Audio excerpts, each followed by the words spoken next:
How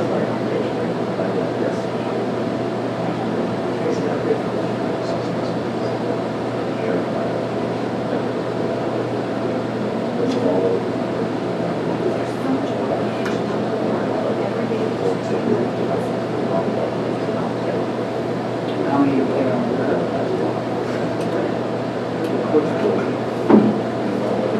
on my point, where's the fire come on? Oh, the rate of fire. There's, yeah, Sorry. So,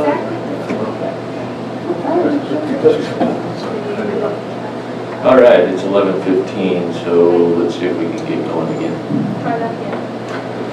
It's 11:15. We're going to resume the August 17th regular meeting of the Trinity County Board of Supervisors. Before we return to item 1.1 and finish that out, we're going to go ahead and go into item 1.2. Quickly receive an update on recent wildfires in Trinity County.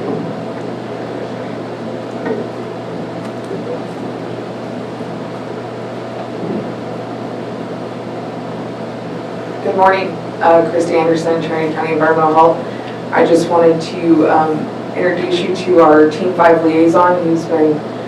We've been working closely together for the last couple of weeks. Team 5 has been doing a great job of communicating and assisting the county. And today they're going to introduce the Alaska Team liaison as they transition today. So I'm going to introduce Corey Rose from Team 5.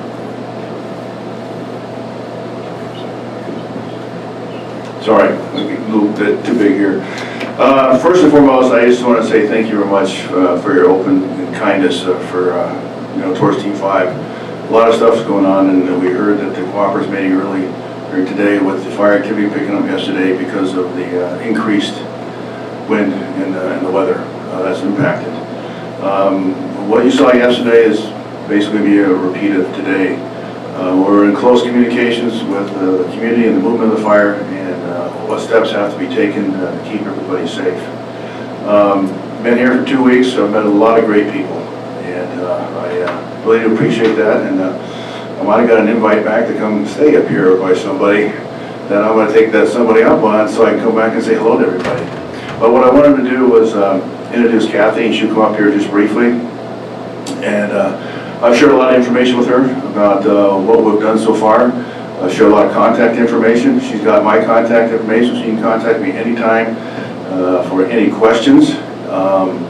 But once again, thank you very much. And like I said earlier, I will be thinking about all of you, and I'll be praying for nothing but the best for you, your family, and community. Kathy, introduce yourself. Hello, my name is Kathy Harms-Tordoff. I'm really looking forward to working with people. I've been very impressed with the few I've met so far. You can tell right away, Corey and I are dramatically different people. We have different backgrounds. Although I may not be able to answer some of the questions that come directly to me, I can find those answers and I will get them for you. So if you need something, please let me know. I will do my best to get you what you need. That's what our job here is. So I look forward to working with you, and don't hesitate to give me a call. Thank you.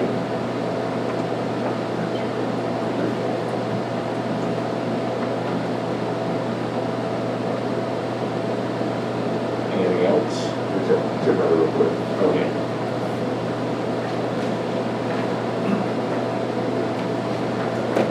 Good morning, Tim Saxon, Sheriff's Office.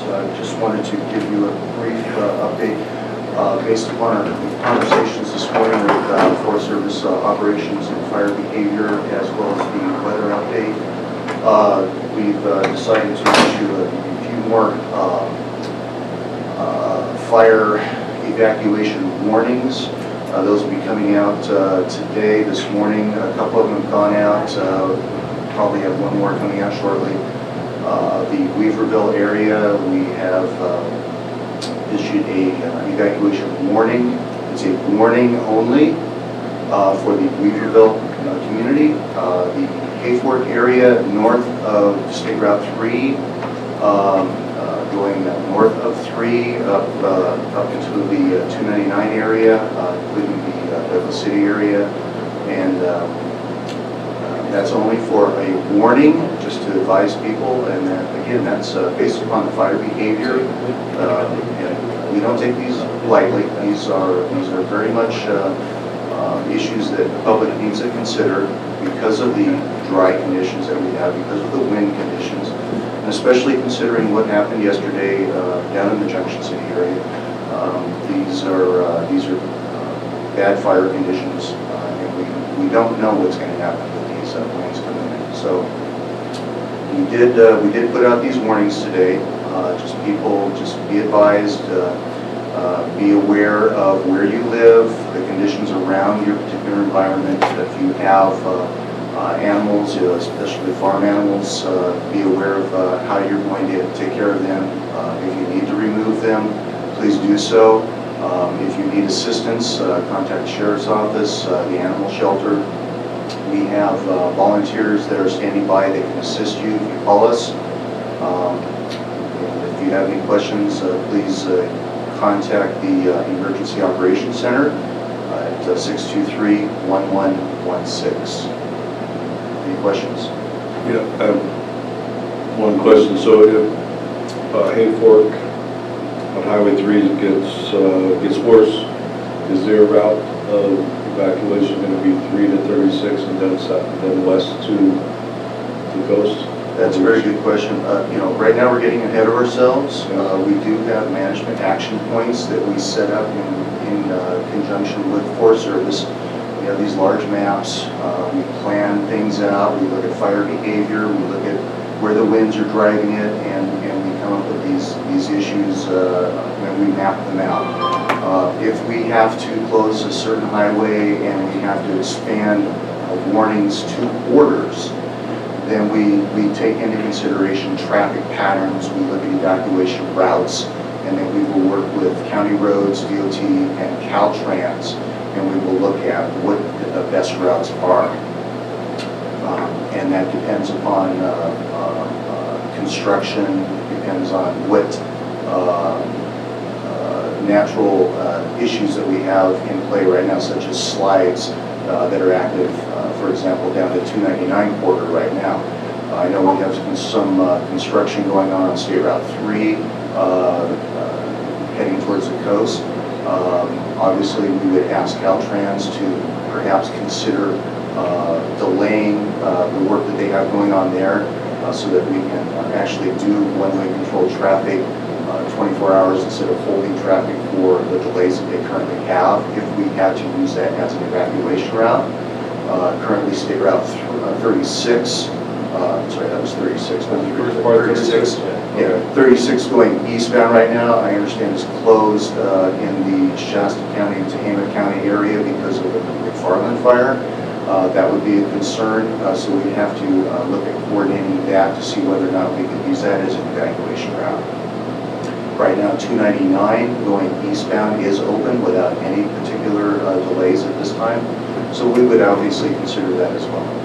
State Route 3 north going as an evacuation route is open without any delays or concerns going all the way up into Siskiyou County. So we're monitoring all of that, and those would all be taken into consideration if we got to that point.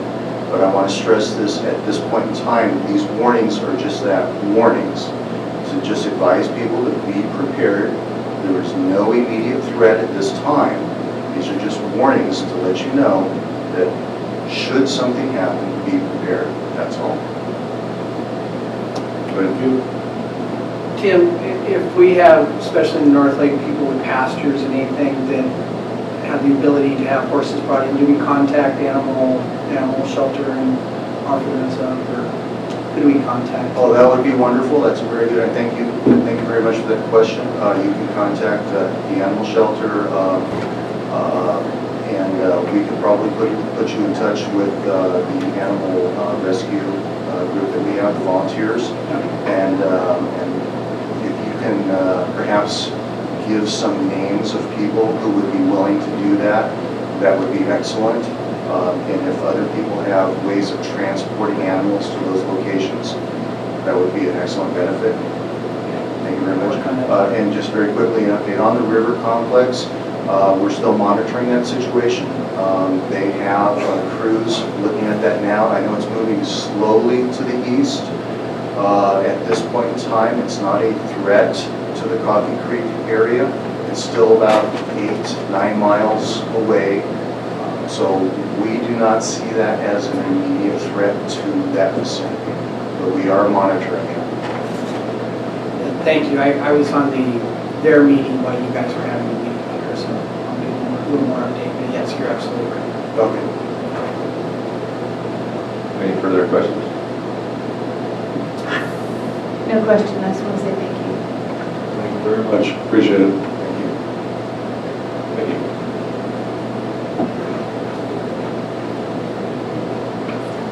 All right, with that, looks like we can go back to item 1.1 and finish our questions. So since I was asking the question, mostly my first question is, it's about putting your family or anything. Yeah, no, I just have, excuse me, livestock that needs to get moved over to Lewiston because it takes some time. But I told him as long as, I think if we're moving through and I can get out of here by like 11:45. I just don't want all that to fall to my wife. 125? All right. So I guess we'll continue on then. So can we go back to this? You know what we're doing that? Is Jeremy back up? I forgot to ask him. Yes, he's been on. Okay. Yeah, I'm here. All right. Want me to go? I think we're good. So back to the restoration of tributaries. I think the preferred alternative, Appendix C, is about $2 million a year for the first 3 years and $2 million for the next 20 years. We've currently never been over 500,000. So that concerns me with the restoration work. And I know that there's been a little bit of projects here and there. One of them on Browns Creek, the creek that I live on, and talked about it. And I know that's been 3 or 4 years with very little success. So those type of tributary refinements, we'll say, aren't working that well at this time.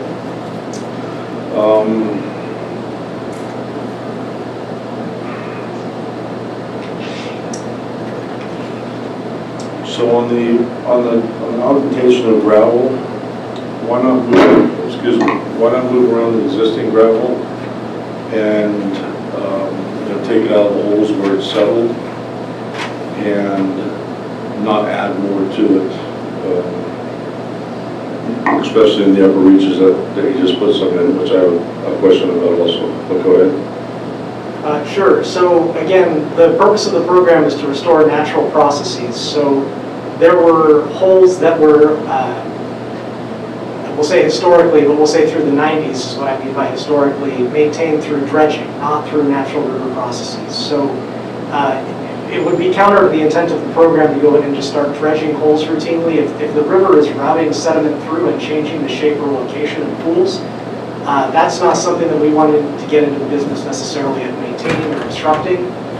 We do have data that are pretty compelling that at the 40-mile scale, we're not losing pool volume. That pools are changing shape, they're shifting, but we're not running out of pool volume in the upper Trinity River. And we do repeat sampling at 5-year intervals of the entire bathymetry of the upper 40 miles.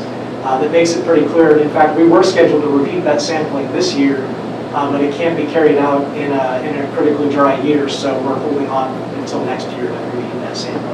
So you're saying right now the amount of volume that's in water, that's in Boca Bar Hole, is the same amount of water volume that was in Boca Bar Hole 10 years ago? I'm not saying that at all. Okay, I'm saying so that the that's... volume of the pools in the upper 40 miles is not changing in a significant way. That's not to say that there aren't individual locations where pools are changing shape or size. I would say the majority of them are changing shape and size. I mean, I've looked at aerial photos from you guys, and you guys pointed out that the majority of them are changing shape and size. And I know there's been a bathymetry test by Graham Matthews several years back, and it stated that the holes were holding depth. But that depth, as you know, is just right down the middle now, not as broad as it used to be. So I would, I would say there's very, very few holes in the upper Trinity River that hold anywhere near the volume of water that they used to hold. And I would certainly like to see proof that they are. And I'm not talking about dredging out holes, I'm talking about taking out the fine sediment and the gravel augmentation that has filled these holes, so we can have some in the upper 40 miles, some, if they do decide to come back, some holding water, which we've lost a lot of in the upper 40 miles because of gravel augmentation. I think that's, you know, you guys have been kind of juvenile-centric in a way, and not, I'll say, adult-centric. And the restoration's mission statement is to return this river to the pre-dam populations of wild fish in the upper 40 miles of the Trinity River for recreation, tribal, and commercial fisheries. And, you know, we're a long, long, long way from that. And a lot of people, I think restoration at times think that, well, we're getting there. We're 20 years into getting there. We are certainly nowhere near there. And I just want to know, are we another 20 years and $250 million away from getting there, which is nowhere, you know, as far as returning adults? So, you know, what is the final goal for restoration, and how long is that going to take, and how much more money will it take, considering that we've already spent 20 years and $250 million on restoring this river, and we seem to be no further along. In fact, we seem to be 15% of adults returning Chinook and steelhead.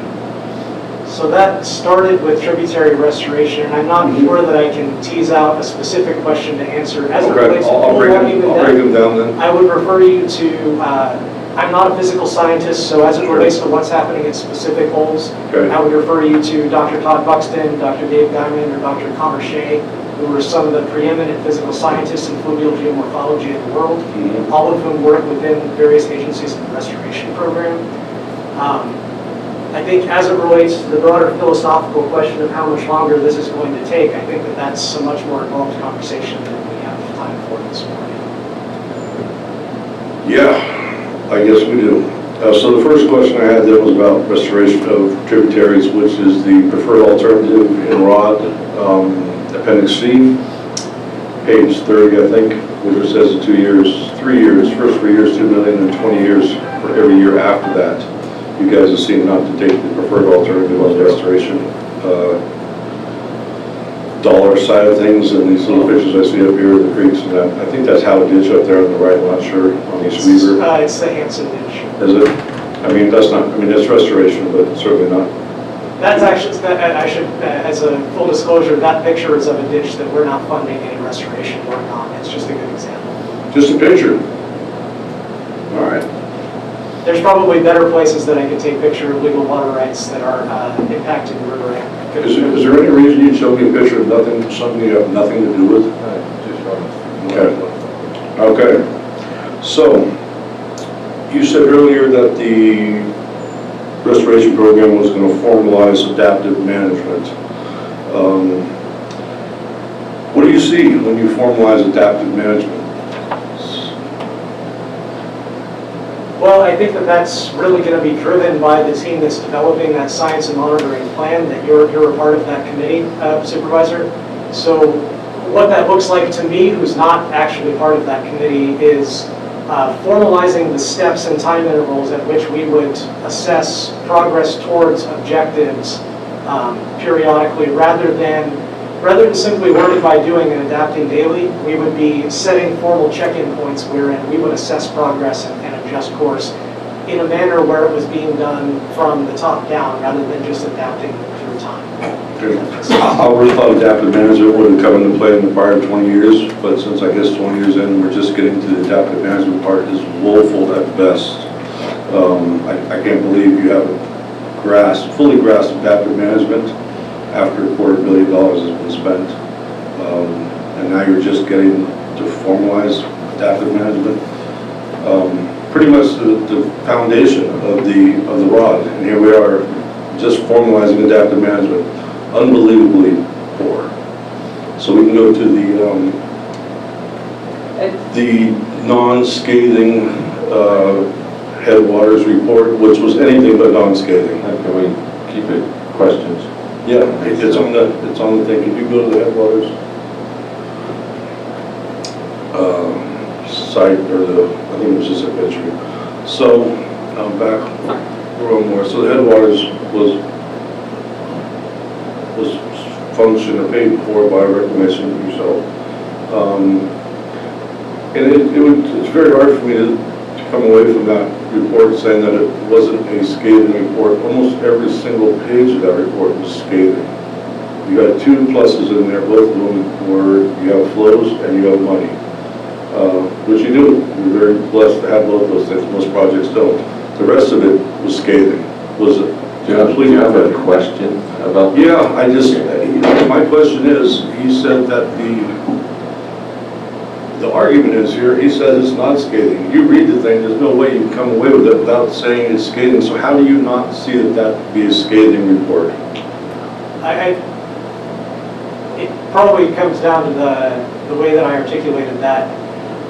What I was trying to underscore was that this wasn't an external audit of the program. This was requested by the program. That was what I meant by that. Right. Not to say that all the findings were flattering. That wasn't what I meant. No, I know, you said it was a non-scathing, it's anything but that, so we'll leave that alone. But what the thing that bothers me about that is, it's 2020 right now, came out in 18.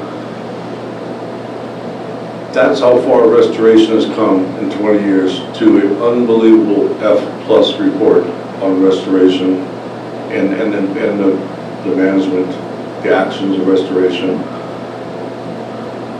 At times, I wonder. I mean, I just have to wonder what's next, how long, how are we doing it? And it doesn't seem like, most of those things in the headwaters report should have been done by now. The majority of them haven't started. So, I'd like to ask about the FACA committee. And has the county put forth a formal request for that position? Because I think a FACA group is probably the only way to get some change or some headway. So, which group are you talking about? Well, not The TAMWAG or? Yeah, the TAMWAG type group. We have in the refinements, which is this point, is the only process forward to reinstate this. We can't just start up the old one because it's, Mike, help me out, there's a congressional reason it can't be started. Well, it needs to be formally chartered, and the charter needs to be approved by the Secretary of Interior, and the individual appointees to the committee need to be approved by the Secretary of Interior. The charter ran out. Yeah, it expired, and therefore all of the appointments under that charter expired. So where we are is in the refinements process, where we have strongly supported and requested that we set forth some sort of TAMWAG style committee, and how that's going to look or work is not and worked out yet, but the county and every individual in the program has, I have not seen somebody that's against that philosophy. Where I said earlier in the FACA, there is strong resistance to having the TMC being a FACA group with outside, say, a voting member of stakeholders. But the FACA advisory group is strongly supported through the refinements process. I totally see that. So it would be taking just, place. sorry, go ahead. No, I'm done. So it would be just a similar kind of start over as TAMWAG was, where back in the day I was appointed by the Secretary of Interior, and all the other people on TAMWAG were. So it's not undoable, it's just not happening at this time. No, it's basically, it's felt that TAMWAG was not the most successful organization for many reasons. So to try to design it to be more successful in this new refinements process, I think that you do have to understand that this whole refinements is meant to reset the whole program. And there are people within it that feel that it should be drastically changed, and there's other people that feel there should be tweaks, and that's what this process is going through, which you're part of on the science side. And so this will take time. And COVID was a big stopper on this. It took a long time, it took well over a year to even get a contract out of the government. This process is moving forward, but it's very slowly. Thank you. So when will the Mainstem projects be completed? And does the program have an end date?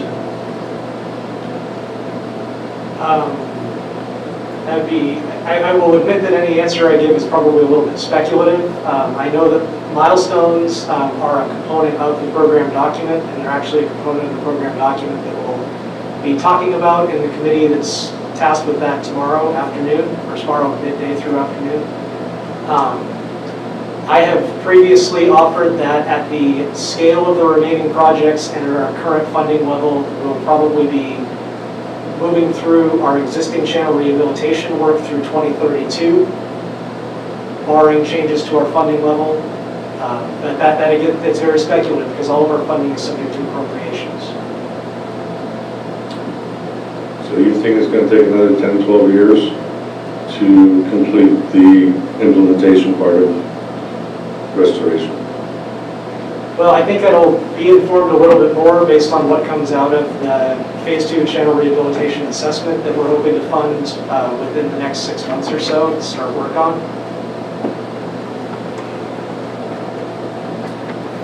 All right. I think it's important to remember at this point in my vision that the greatest movement forward will be in the water flows and changing temperatures, where if we don't see results after that, then I think there's a real issue. Then maybe the program does go away at that point. But ongoing rehabilitation of the river at this point becomes less of an importance in my view. That just keeps making it a better habitat. So I think it's very important to focus on getting these water changes and to see results faster than 10 years. I agree. I think 3 years is the longest I would want to wait, which puts you in your 23rd, 25th year of success, or not success.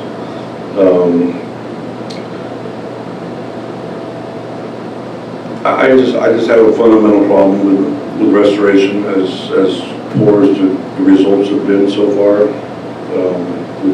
With $250 million to stretch this thing out any further into the 30th year of a restoration program in this river that so far has brought no returns back or hasn't even come near your mission statement at all. Not even close to the mission statement. I don't really think 10 more years of what you guys are doing is going to be as fruitful as you think. Phase 1 review, horrible. Headwaters, horrible. I don't see greatness coming. I don't see an overturn in your guys' staffing. I don't see a head to top to bottom change that was recommended. In fact, I see very little change. Very little things that should have been started and finished by now have even been started as far as the Headwaters Report. So, you guys' adaptation to the change and to getting things completely done, going back and look at what was done and making them right. It almost seems to me like being a funded program. You just keep doing things because you got money, whether they're correct or not. And apparently a lot of it has not been correct according to your mission statement since it hasn't worked in 20 years. I think you're being unfair to Mike. I mean, Mike is following the role of what his job is. Mm-hmm. But the reality is, in my view, Liam, and quite frankly here, you are now part of this program and sit on these committees to work forward to keep harping back $250 million and $10 billion in water is not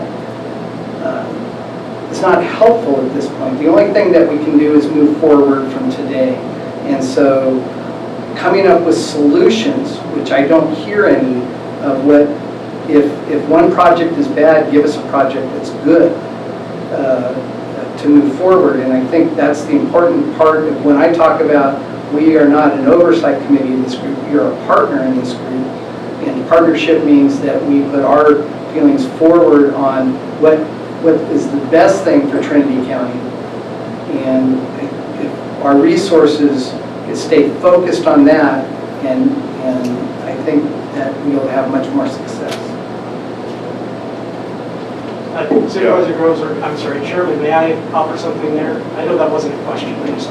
Yeah, go ahead. I just wanted to respond that, we've discussed in our budget discussions with Trinity County, I guess the county is going to be looking for an environmental compliance specialist potentially for the planning department, and I do think that that's going to be very, very helpful to make sure that Trinity County's perspective on what we do is expressed not just at the policy level at the Trinity Management Council, but also at that technical level when we're having these discussions of how much rock goes where, etc.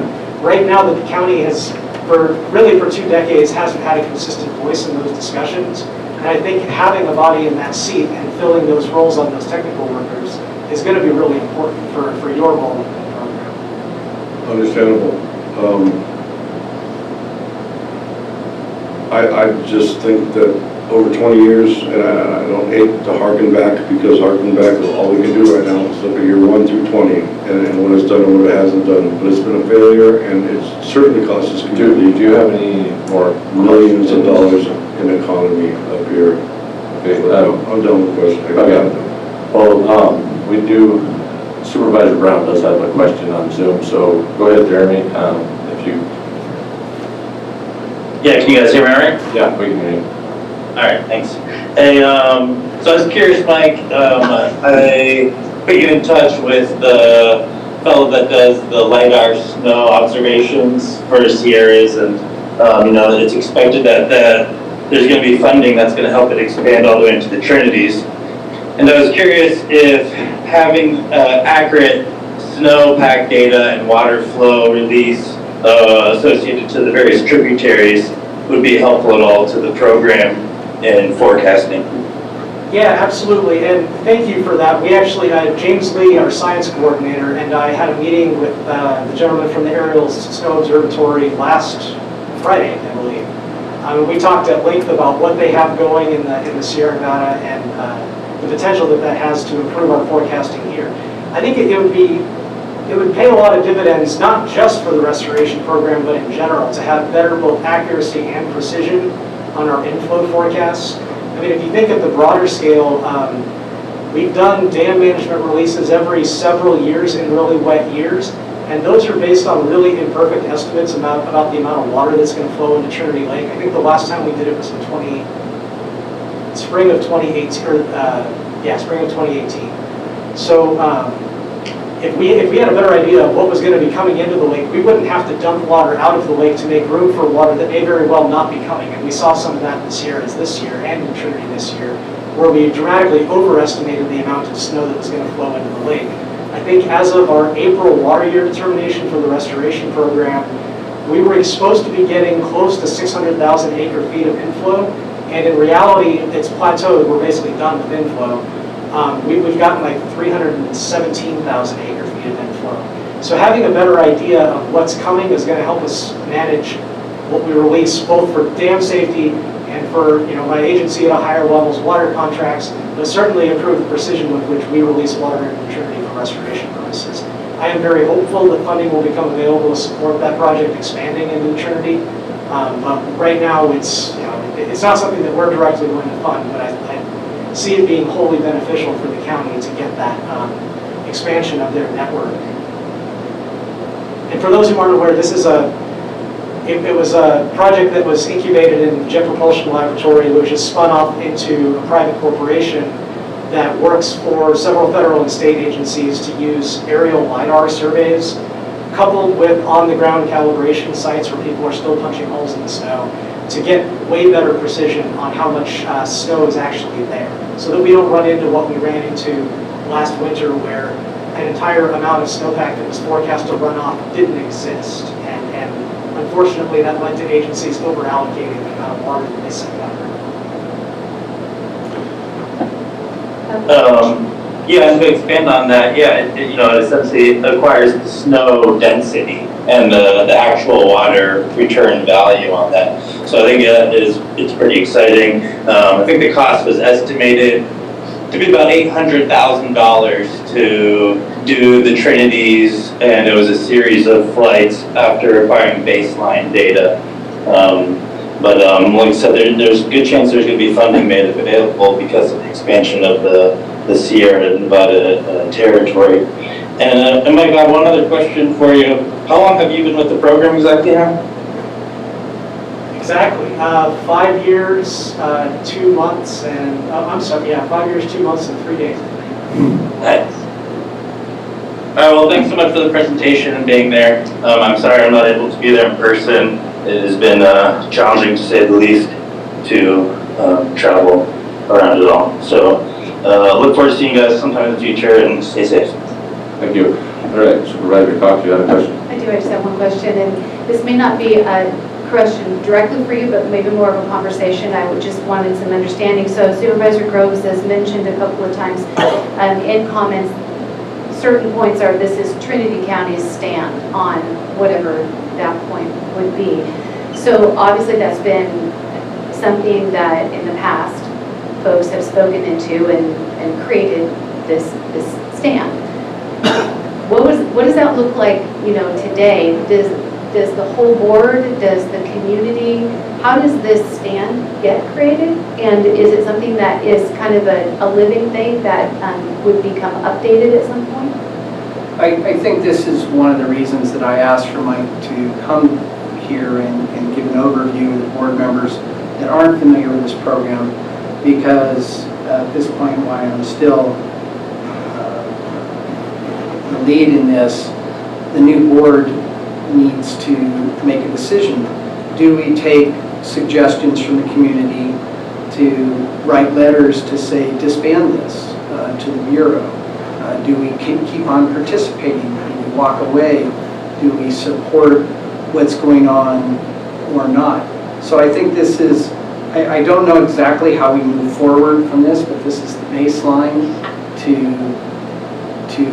get, we have disagreement on the board, so I think it's important that the board as a whole make a decision on some of these issues where in the past we had consensus on certain items, which we do not have today. So at some point we have to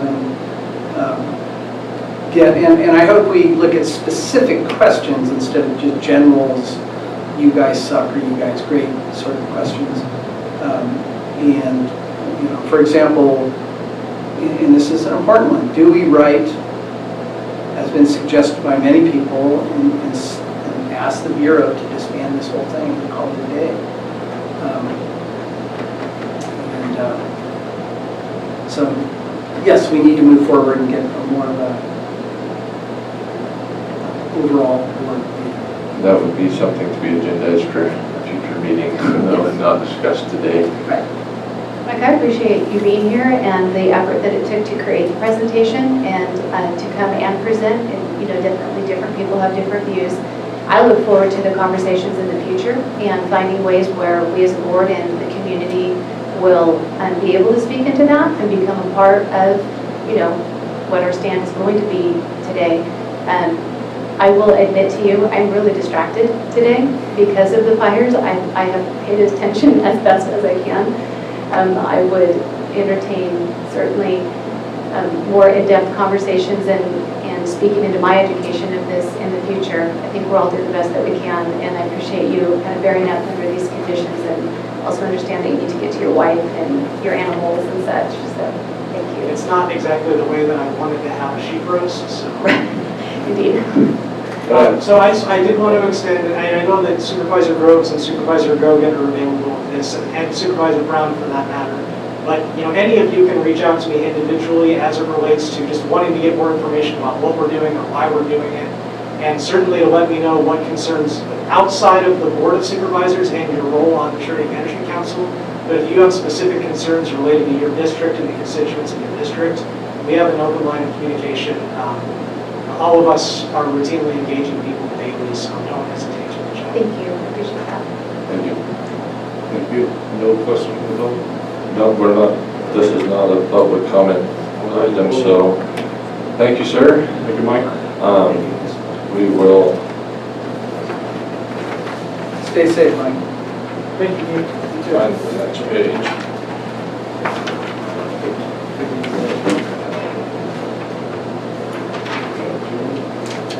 We are moving on to the consent calendar. Public comment. Oh, we can skip that. Oh, I'm sorry. I don't know. I see what you did yesterday. Yeah, we did public comment You're once. right, I'm wrong. Okay. So, we're moving on to consent. The consent, these items include routine, non-controversial matters and will be acted upon by the board by one roll call motion. If a member of the public has any questions or comments on an item on the consent calendar, they may provide them now. A member of the board or staff may request an item be pulled and considered separately. And then do we have any public comment on the consent calendar? I don't see anyone in the room with comments. We have one. Hi, Liz Hamilton, Health and Human Services Director. I'd like to request to pull item 2.12. There's a request for further negotiations on that item. Do you want further discussion, or is that what you requested? Just to have it removed, Oh, just to bring it up, okay. and we'll bring it back on a later date. Okay. Thank you.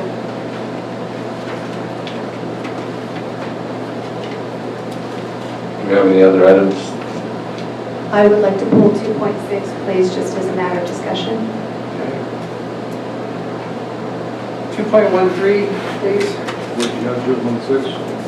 2.6.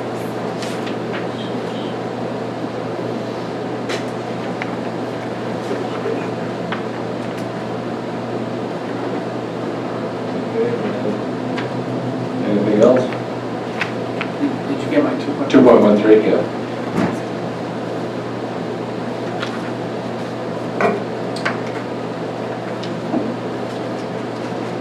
With that, I'll move to accept the consent of the two pulled and removing 2.12 from today's agenda. I'll second.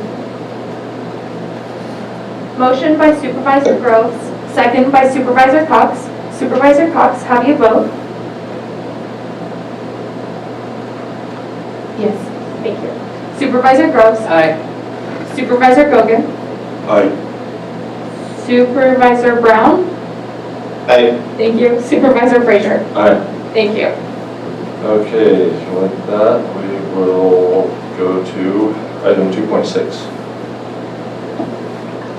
Supervisor Cox. I feel that there should just be some explanation and insight provided so that there's full understanding of how the process works and did work. And so if CAO Coons could speak to that, I would appreciate it. Yeah, I'd be happy to. Every 10 years, we have our census. It comes out, and it's done nationwide, and we get those, we get the data from the census and are required to do some redistricting. And we just did not have the ability to do it in-house this year.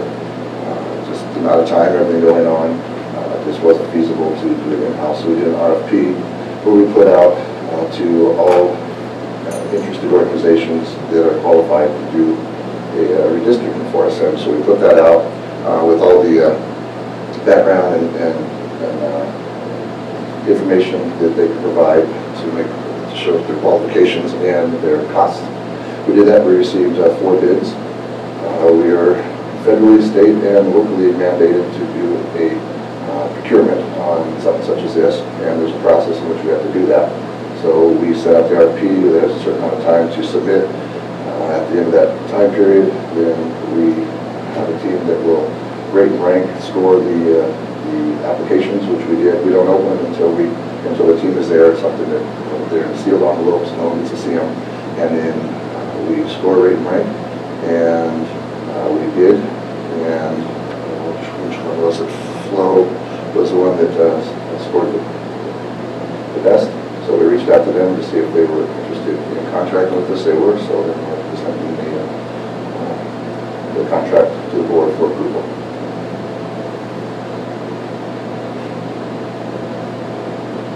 Have you had any other questions? Just how precise was the census? I know it's a bad year, did it come out pretty good, halfway good? Well, I'm a bit amazed because I've heard the same thing. You're wondering if that pertains to this question. No, it doesn't. No. But I'm comfortable with the census. Yeah. Yes. You are? Yes. Very good.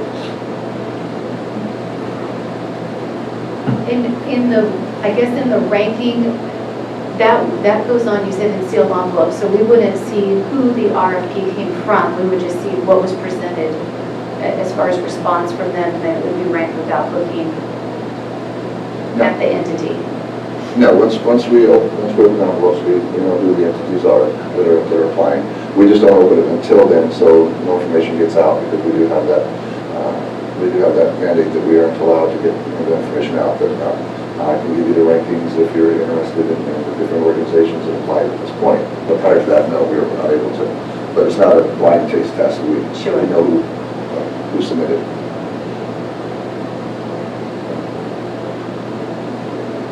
The scoring wasn't. Scoring was you. It's in our agenda package. We did see. I believe final it's scoring was on those proposals. Do we have any further questions or discussions on agenda item 2.6? No, I feel a little bit concerned because what Margaret had explained to us when we first had this discussion was that the criteria by which the census would influence the redistricting this year would include as a higher level of the hierarchy communities of interest. Rather, population, I think we're still trying to keep that equal, but would an outside agency be really aware of how those communities of interest would play, or what would be our interface with them versus somebody who is here and knows what that is? I just jumped on, if that's okay, Chair, for me to respond to this. Go ahead. So Supervisor Cox is absolutely correct. There are some increased federal and state requirements, which was part of the reason the recommendation from staff was to go to an outside agency, because locally it's very hard to keep up to date on these ever-changing and somewhat arcane, since they're only used every 10 years, rules. The agencies that apply all have to engage in a lot of public outreach. That's how we get the information on what the communities of interests are. Staff doesn't provide that, it's the public that provides that. And with the 4 meetings in the public that are publicly noticed and the additional outreach utilizing staff, there shouldn't be any issue with an outside firm being able to obtain that information accurately. So it really can't be a factor in our determining who we accept, because there's no real differentiation between inside and outside, because again, the information is coming from. Okay, thank you. I don't know if this is on topic yet. So when is the numbers, the raw data, going to be available to the public, or is it available and I just haven't seen it? So the raw data has come out from the federal government. That came out a little bit early, but it now has to be processed through the state.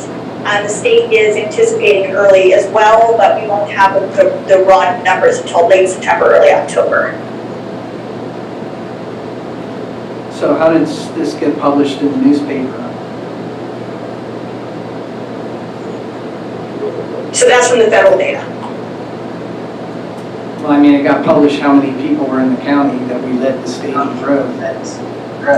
So Grant, again, the federal will come out with their numbers. The state of California then takes those numbers and process them to determine how many people are inmates and what their county of origin is. So they do another processing level, so the numbers may be refined before they come to us. But again, it's moving along very slow due to COVID, but we are starting to get numbers out from the federal government, and next will be the state. All right, thank you.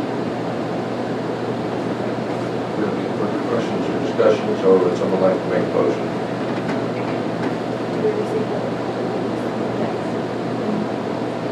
Yes. Do we have any public comment on this item?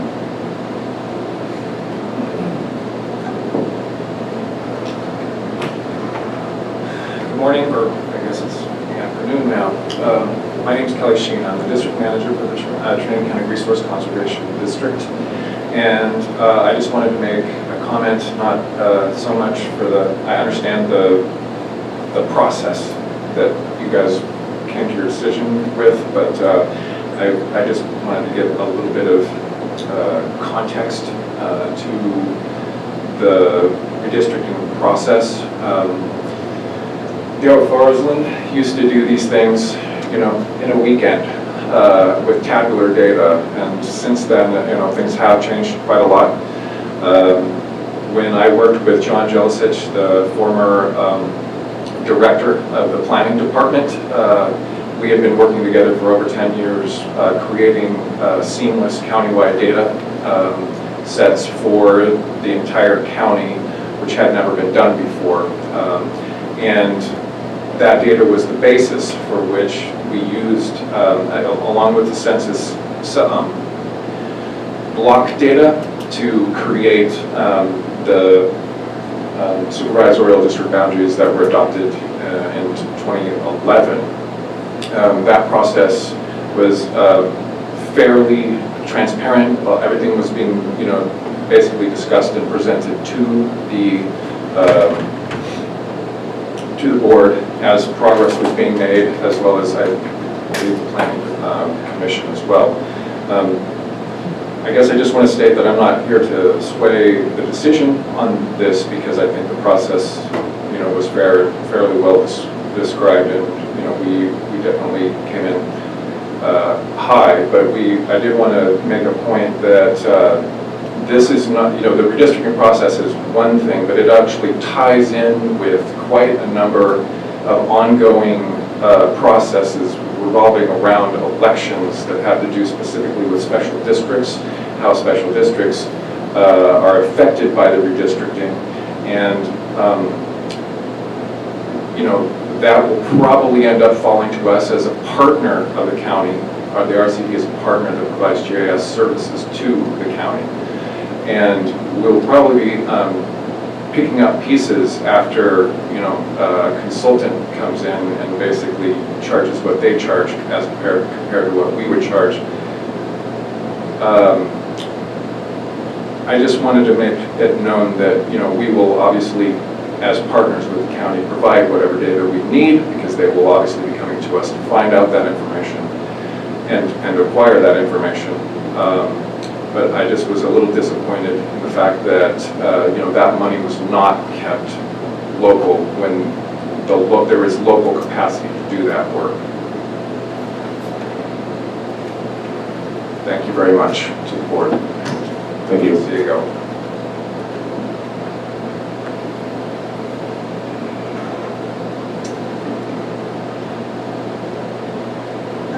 Other public comment? I have no other public comment. Thank you.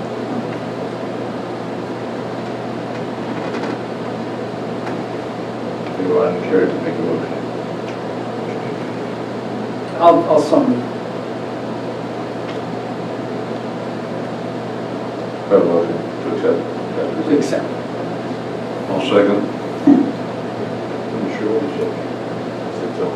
Sometimes I'm not. Motion by Supervisor Groves, second by Supervisor Gogan. Supervisor Gogan, how do you vote? Aye. Supervisor Groves? Aye. Supervisor Cox?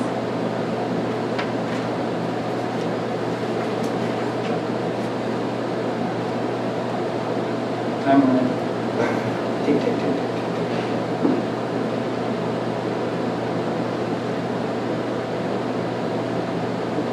No. Jeremy here? Supervisor Brown? Aye. Supervisor Frazier? Aye. Thank you. Okay, and item 2.13,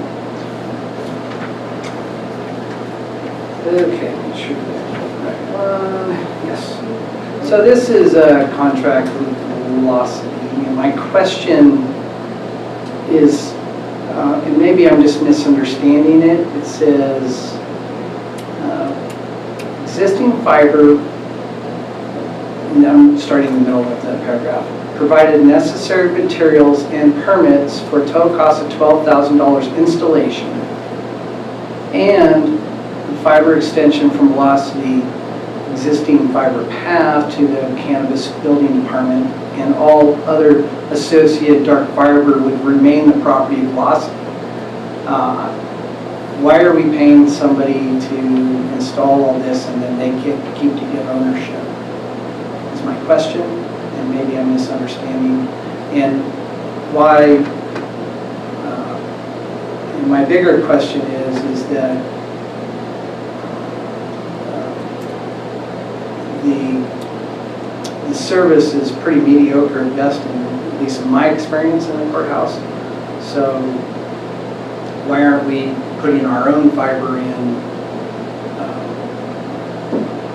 to maybe be more flexible in the future?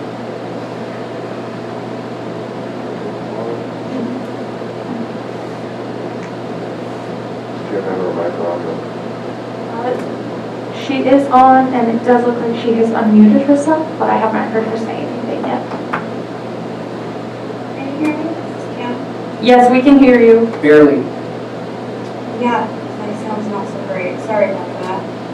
I'll speak up. I was contacted by Michael Singleton in IT requesting that this be done, that this was required to move to the building, and we wrote up the contract. So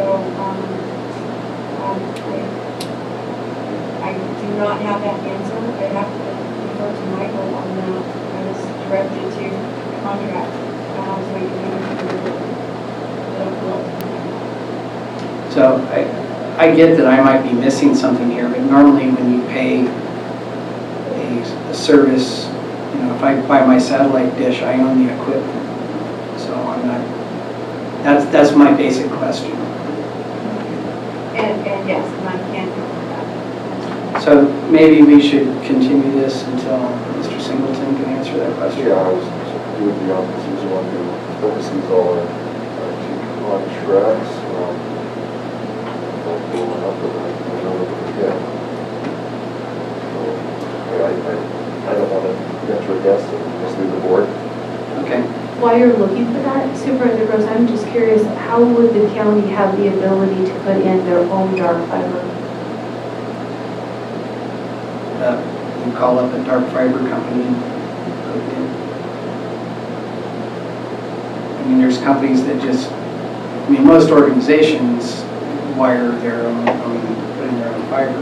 And maybe this is impossible, but I am definitely questioning is why we're paying for materials and installation, which is, means our materials pay for installation, and then they still own it.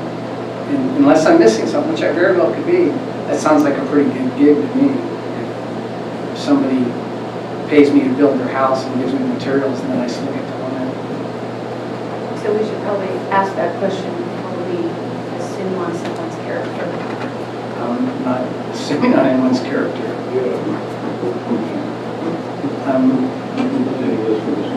Yeah, and maybe there's, like I said, maybe I'm not understanding something. Margaret, we're only getting bits and pieces of you.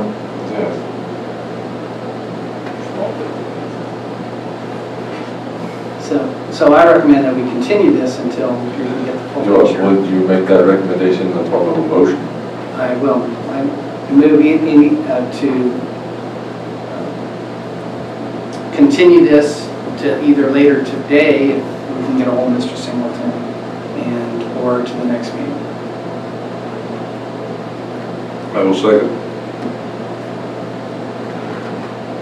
Motion by Supervisor Groves, second by Supervisor Gogan. Supervisor Gogan, how do you vote? Yes. Supervisor Groves. Aye. Supervisor Cox. Aye. Supervisor Brown. Aye. Thank you. Supervisor Frazier. Fine. Thank you.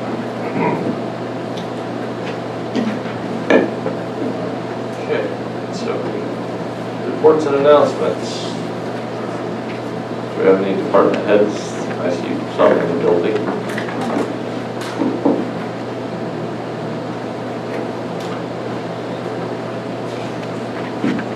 Rick, the Director of Transportation. Just wanted to hand out some kudos to my road crews. They've had a busy couple weeks, especially about a week and a half ago on Friday, we had a storm that came through Weaverville, knocked down quite a few trees, and they were all off that afternoon, but they responded. Some of them were even responding before we called them. So we had a really good response, and we were able to get the roads reopened, the trees out of the way, and there was a lot of brush clearing because there's a lot of people around here own chainsaws and went out and cleared the trees before we could get to them.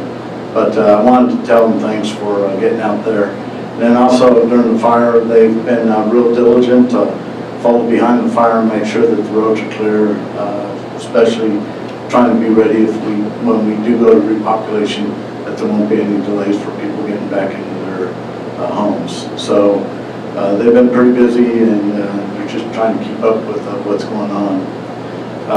Concerning the traffic signal at over there at Lance Gulch and 299, you've probably seen there's quite a bit of construction going on.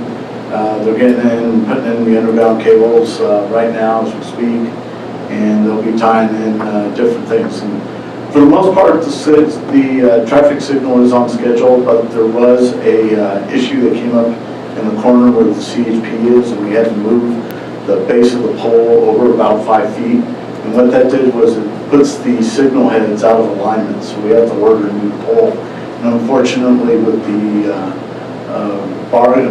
not the embargo, but the whole thing with steel coming from China and just the processes of everything going on being slowed down by COVID, the turnaround time on those poles are about 4 to 6 months.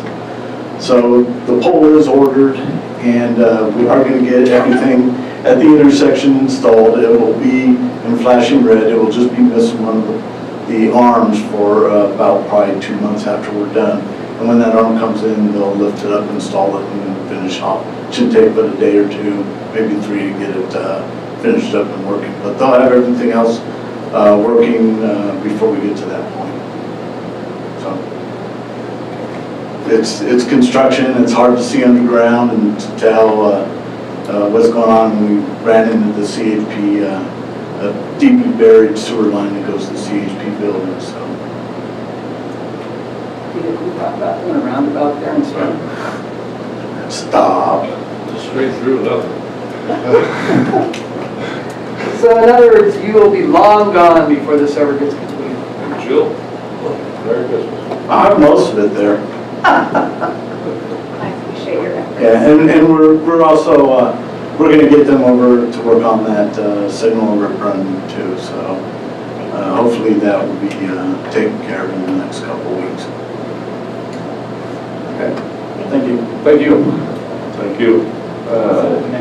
Do we have any other department heads to report out? I'm not seeing any movement. Okay. CAO report. I just want to kind of follow up on what Rick just said. During times of emergencies, that kind of stuff, we count on our law enforcement and our fire personnel to be out there carrying the heavy load and meeting the threat where it is. But we also have a lot of people that are behind the scenes that do a fabulous job.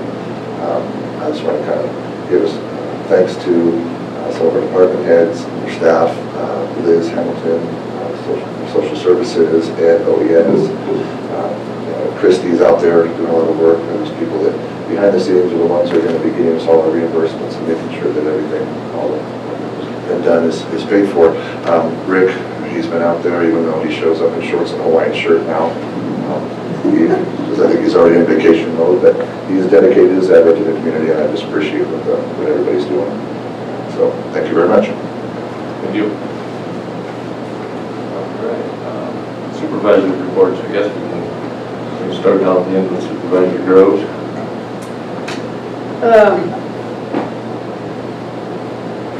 In today's meeting, fire meeting for the Coffee Creek Fire, the hay press fire, even though the fires burned past several homes, they say there's no structure loss at this time. And so they're also doing no attack on the fire, so they're just doing structure protection. So obviously they've done a good job of that.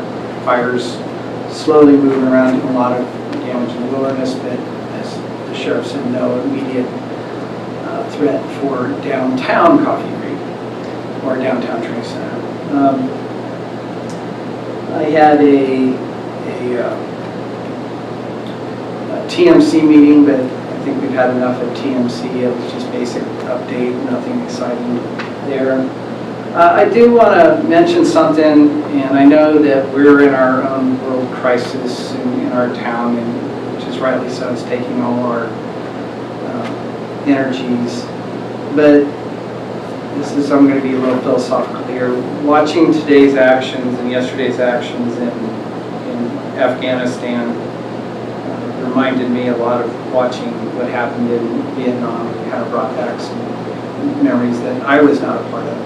But I think it's important that this county has a lot of retired servicemen and quite a few that fought in Afghanistan. And I want them to know that I personally, and I hope the board as a whole, understands that they did their job. They did what was asked of them. And this is not a failure to them that this has happened. And if you run into these guys, you know, give them a thank you and a no. In the end, it didn't work out. So with that, I'm done. Supervisor Cox? There have been some really positive developments with PSA2, making some really incredible efforts to restore services to Weaverville, while the Golden Age Center is in a really positive kind of reconstructing phase. And I'm not going to report out about that right now because there's a couple of things that have to just kind of come together, and that PSA2 board as a whole will need to vote on those things. Just want to encourage people that they're working really hard, and I'm really impressed with Terry Gabriel and her staff there in lead for the area too. And so some really good things are going to be coming down the pike. Having attended many of the briefings with Team 5 these last couple of weeks, I just want to say how grateful I am for their service, their selfless acts, and extremely hard work for their not just information, but education that they've provided. I have appreciated what I've learned, and I feel like, you know, education is power. When you understand why decisions are being made, and what fire activity is and what's happening, it gives a sense of calm to have that understanding, and I appreciate that. And so for Team 1 that's come in, I think they know they have some really big shoes to fill, and I'm excited that I think they'll rise to it, and I appreciate that. And transition can't be easy, and so we just welcome them and give them our support and our confidence, and look forward to them just picking up the ball and moving forward flawlessly. I also really appreciate Tara Jones and Carrie Otto for the manner in which they have explained their roles in this process and how the fire teams work together and how our local forest agents work with them and provide that sense of consistency. And everybody's just been working really hard to help everybody, the public, understand what the process is and what it means. It means a great deal to me, and I appreciate that.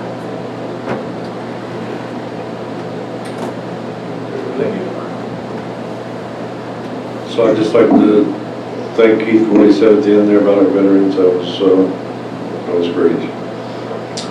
Jill is right, we are very close with PSA 2. I think it'd be a little bit premature for us to say anything about it yet, but if it goes through the way it looks like, it's going to be a great thing for PSA 2 up here. And I think we're pretty close until Golden Age Center can get back on track. I think we have a great replacement in mind. I went to the fair this week. It was probably under populated, we'll say, but I do think the livestock auction broke all records this year, which was not expected to happen. So that's a great thing, and I think it did $800,000 in business, which is fantastic. So kudos to those guys for keeping it going, putting it on, knowing that the participation level from the public was going to be pretty low. But A-Fork did turn out for A-Fork, so thank God for that. That is about, I was at the new Supervisors Institute session number 3 on the 11th and 12th, so I got that out of my way. Just waiting for Joe and Dan. That's all I gotta say. Okay. Supervisor Brown. Yeah, I'll echo what Jill had to say about Incident Team 5 from the Western Front line. For the last 2 weeks have been incredibly educational. Got evacuated 3 times. Been involved with a decent amount of the daily plans and operations. It's challenging because the weather and priorities fluctuate by the hour, so it's incredibly challenging for those teams to make all of the decisions. And that's all I have to report right now. Thank you. Well, I really don't have much to report since our last board meeting either. I think the only thing I did was I did have a meeting with Kim Hunter and Lisa, I'm still trying to deal with the August fire, and so I think hopefully we're making some headway in that, which will be beneficial to people affected by this fire. So with that, we'll move on to county matters. Chair, I had to get a hold of Michael from IT, if the board would like to revisit that, or we can bring it back next week. Would you guys would you like to do that today, or would you rather have a chance to read it and bring it back to our next board meeting? I'm fine with doing it. I would prefer to read. What do you think? Unless there is a time issue. I think it's, well, there's always a time issue, but 4 weeks isn't the end of the world. He can zoom in and let us know. It's fine, we can wait. Supervisor Cox would like to wait, that's fine. I mean, fine either way. I do think I would probably be more well-informed if we took a regular and read it. With it from this level is, once it's all put in, we still have several months before everything goes live, so until we have it in place in the contract completed. So it will push it out a couple more weeks. I guess the piece of understanding that I would like to have total clarity on is that anytime you install, say, power or water in this county, you pay for it, but that utility still owns it. And so that piece does make sense to me. I understand it doesn't make sense to Supervisor Groves, and so I would just like full clarity on that before we let that component sway a decision. On the power, what's really past their pole. Right, well, I guess. I shoot for a pole.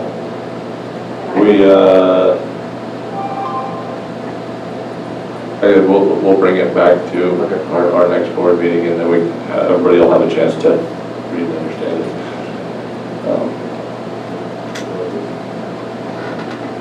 So, all right, now moving on to county matters. These items include non-routine or controversial matters and are listed alphabetically by department. A member of the board, staff, or public may request that an item be heard out of order. Does anybody have any items that they would like to hear out of order?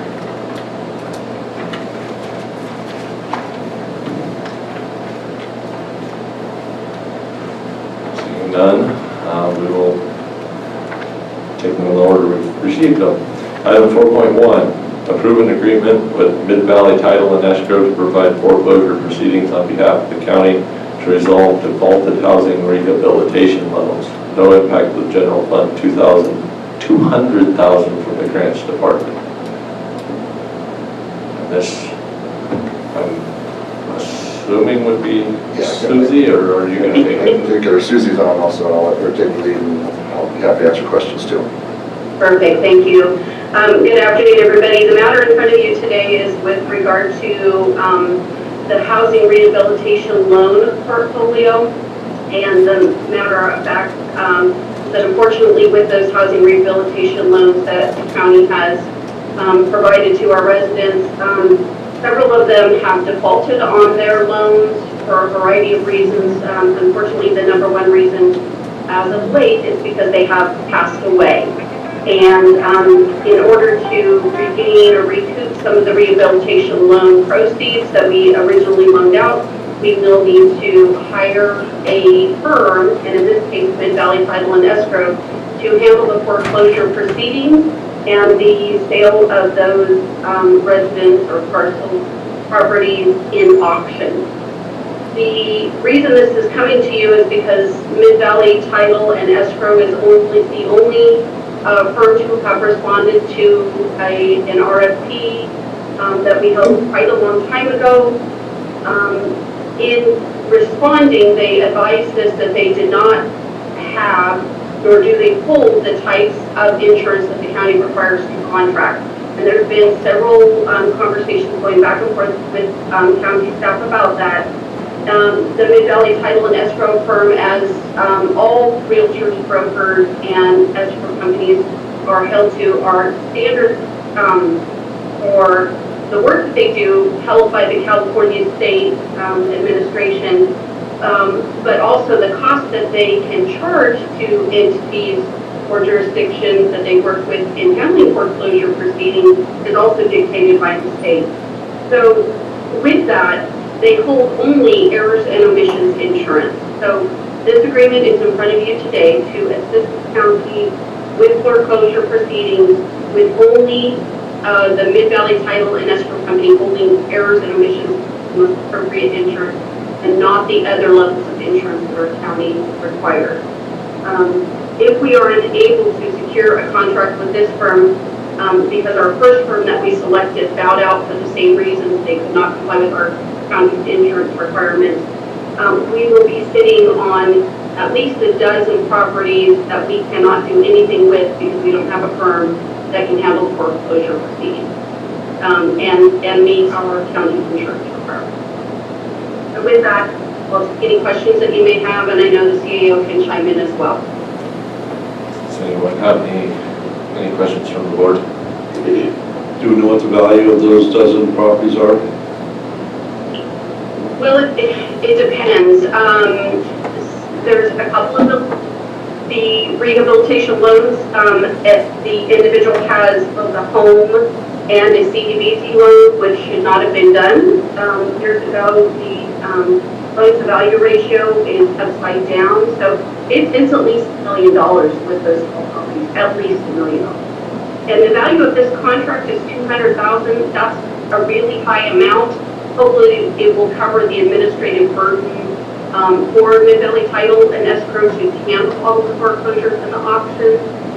It is a big dollar value, but it's going to be broken out by how much we are able to recoup in the sale, and then the percentage that is paid by the state will go to Mid-Valley Title for their work. Susie, this is a little stretch, but how many homes have we, or their total, and I guess what percentage of foreclosure are we looking at?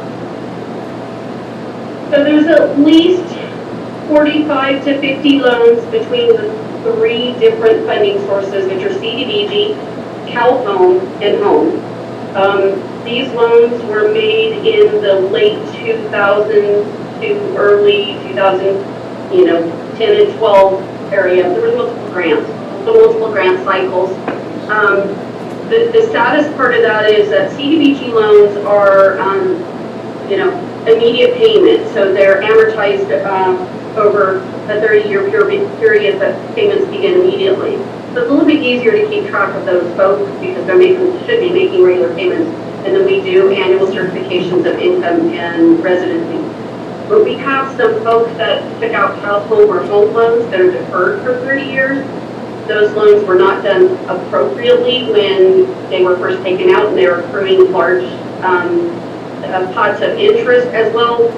When they're deferred for 30 years, unless someone submits a residency paperwork, you don't know if they passed away or if they moved on or anything that is not normal.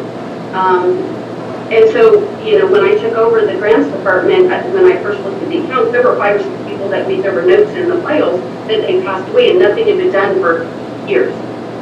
So, at this point, I'd probably say it's a good 15% to 20% of the loans that we have are in default.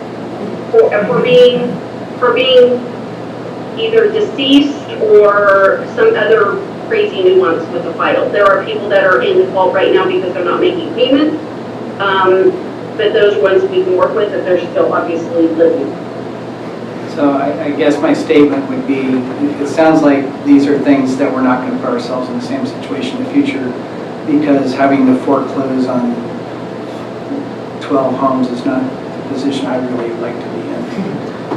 True, and the goal is if those folks who took out the loans originally have successors or heirs, the goal is to allow them to either assume the loan or pay it off.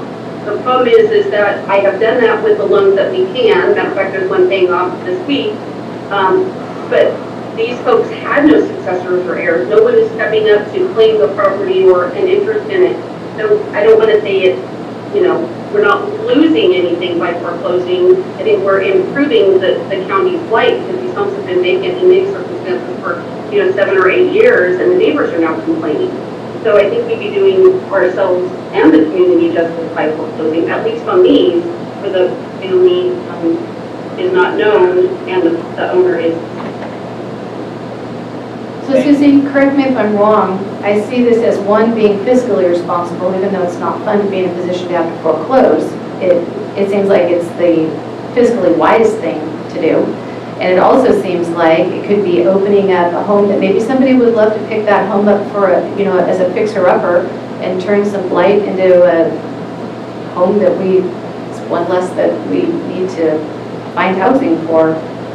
Yes, you are absolutely correct. And the third thing I would add to that is that once CDBG home and health home funding is loaned out, it becomes the jurisdiction's, and in our case, the county's responsibility to manage that loan portfolio. And our portfolio is not looking really good right now. And that shows up on our audit.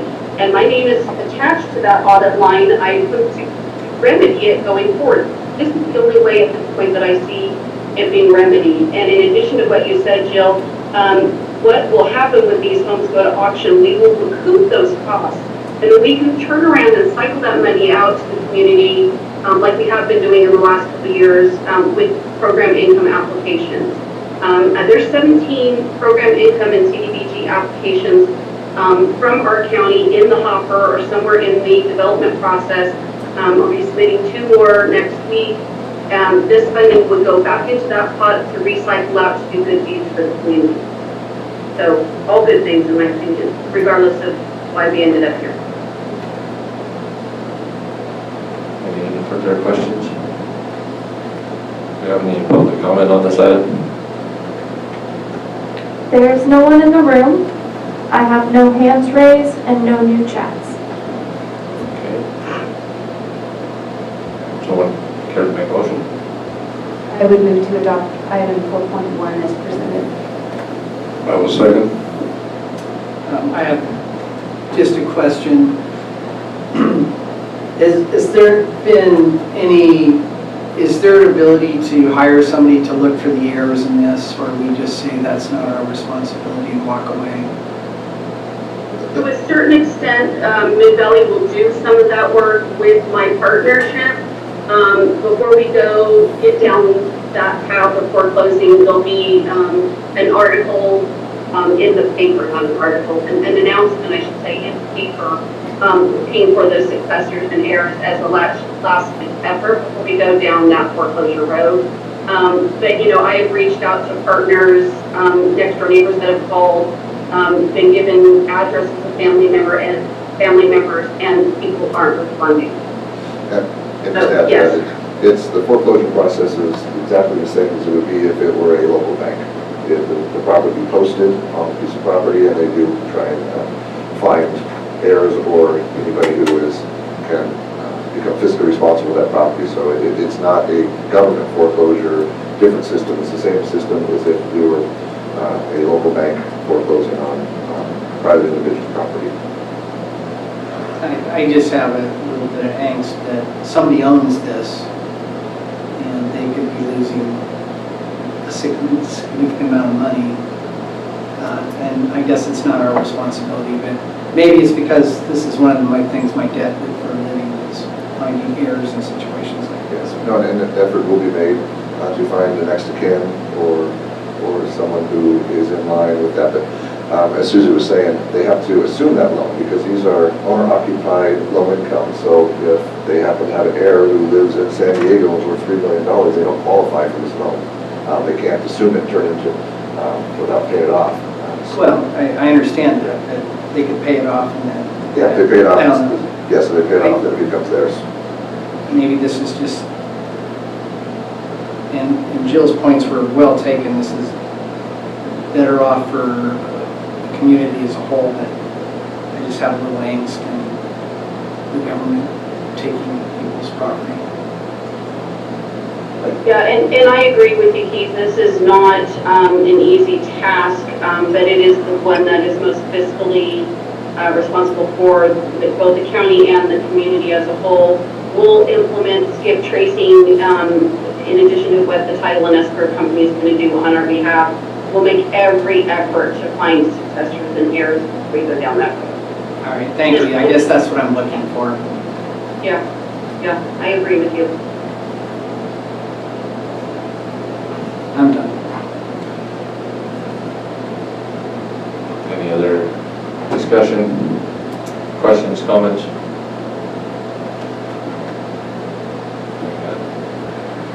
Motion by Supervisor Cox, second by Supervisor Groves. Supervisor Groves, how do you vote? I didn't second that. Oh, I'm sorry, I read the G, I didn't even look at the initial, I'm sorry. Second by Supervisor Gogan. Supervisor Gogan, how do you vote? Yes. Thank you. Supervisor Cox. Aye. Supervisor Groves. Aye.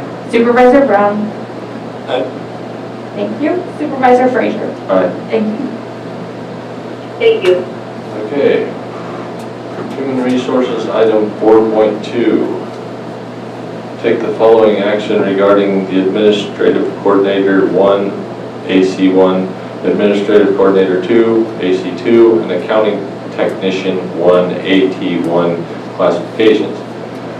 Ratify county's lead negotiator Sophia Meyer's signature on a side letter agreement with the general unit modifying spreadsheet A of the MOU regarding the AC1, AC2, and AT1 classifications. Modify spreadsheet A attached to resolution 2020-007 non-representative general classification salary and benefits regarding the AC1, AC2 classifications, and authorize Director of Human Resources to modify the alphabetical listings of classifications, changing the ranges for AC1 to G190, AC1 non-rep to N190, AC2 to G200, AC2 non-rep to N200, and AT1 to G175 retroactive effectively July 1st, 2021. Approximate cost in salary and benefits is $150,010 for fiscal year 21-22, $80,496 to the general fund departments, and $69,514 to non-general fund departments. Good morning, this is Shelley Nelson, HR Director. Quite a mouthful there, thank you, Supervisor Frazier. The board approved the general unit memorandum of understanding with a 5-year term back in February of 2020. which included spreadsheet A, which is attached to this item, listing each classification and corresponding percentage annual pay increases. And these negotiated annual pay increases took into account both the class and compensation study recommendations as well as meeting minimum wage increase requirements. Though it was understood that this would create compaction issues within classification series, it has been discovered that this current fiscal year, 21-22, a few entry-level classifications are now actually earning more money than a higher level classification within that same series. And the higher level would require more training, education, and duties. And so this needed to be corrected. So the accounting clerk 1 currently is assigned the same salary range as the accounting clerk 2. So that's why we are recommending accounting tech, I'm sorry, I said accounting clerk, but it's actually accounting tech 1 to G175. Administrative clerk 2 is currently assigned G173, as is the administrative coordinator, which is a higher level position, is at a lesser range of G170. So the 3 recommendation changes are listed in staff report that we are recommending. The side letter agreement, which was drafted, was reviewed by the bargaining unit membership in the county and has been fully executed by the lead negotiator, Sophie Meyer, and the UPEC representative, Ron Copeland.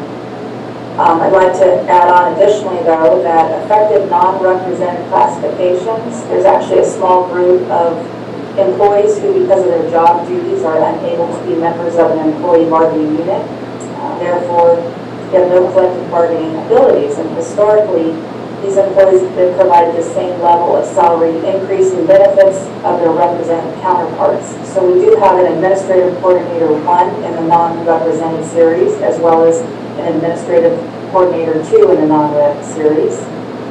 And then again, I'd like to be able to have the authority to update the alphabetical listing and classifications if you approve all of this and make it retroactive to July 1st, 2021. Thank you. Does anyone have any technical questions of Shelley before we move on? Do we have any public comment? I see none in the room. We have no hands raised and no new chats.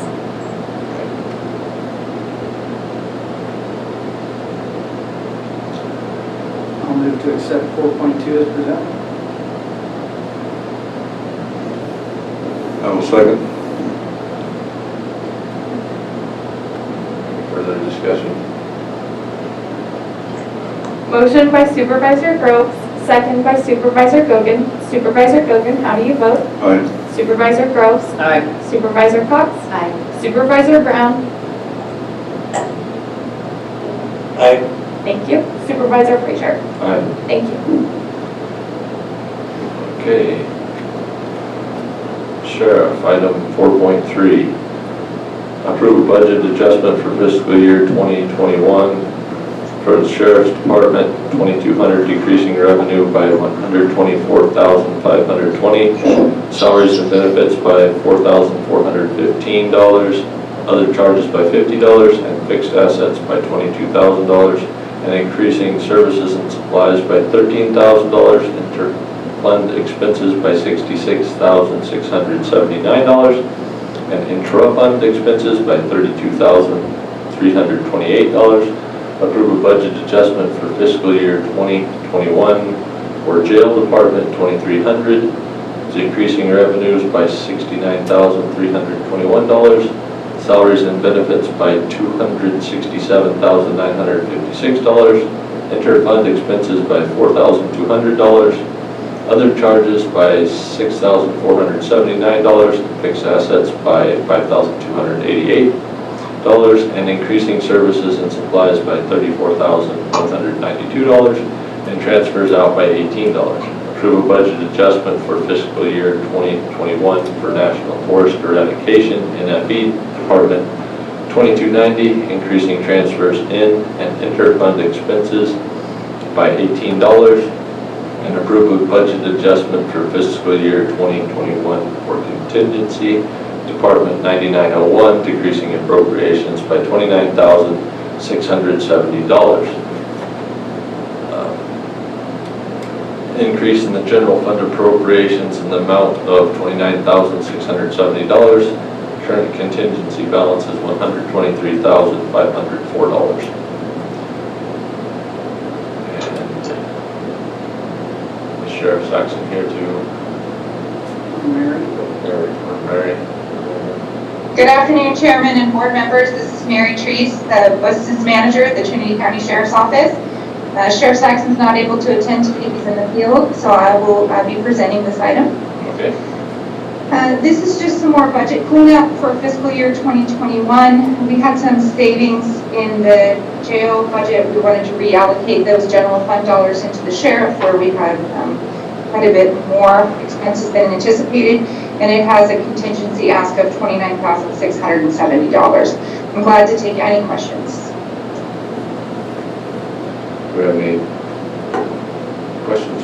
I guess just a clarification, Mary, if I could, you said you were reallocating funds that had been budgeted for the jail into the sheriff's department.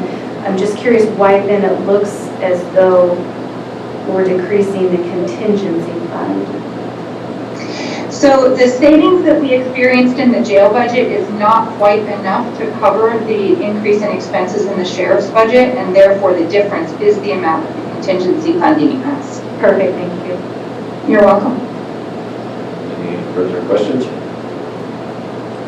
Do we have any public comment on this item? There's no one in the room. I have no raised hands and no new chats. Any motion? I will move to accept 4.3 as stated. I'll second. Motion by Supervisor Gogan, second by Supervisor Groves. Supervisor Groves, how do you vote? Aye. Supervisor Gogan, Aye. Supervisor Cox, Aye. Supervisor Brown, Aye. thank you. Supervisor Frazier, Aye. thank you.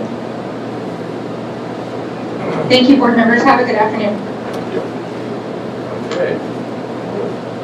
With that, are we going to have closed session Yeah, today? closed session, but we do public comment real quick. Yes, Closed session. I will do that, so. Sheriff's on his way. All right, moving to closed session at item 5.1 and 5.2. 5.1, Government Code Section 54954.5E, threat to public services or facilities, consultation with Trinity County Sheriff Tim Saxon. And item 5.2, Government Code Section 54954.5C, conference with legal counsel, existing litigation, number of cases 1, Trinity Accident Association Inc. versus Trinity County et al. Trinity County Superior Court case number 19CV001. Do we have any public comment regarding closed session? I see none within the room. I have no hands raised and no new chats. Okay, with that, we are moving into closed session.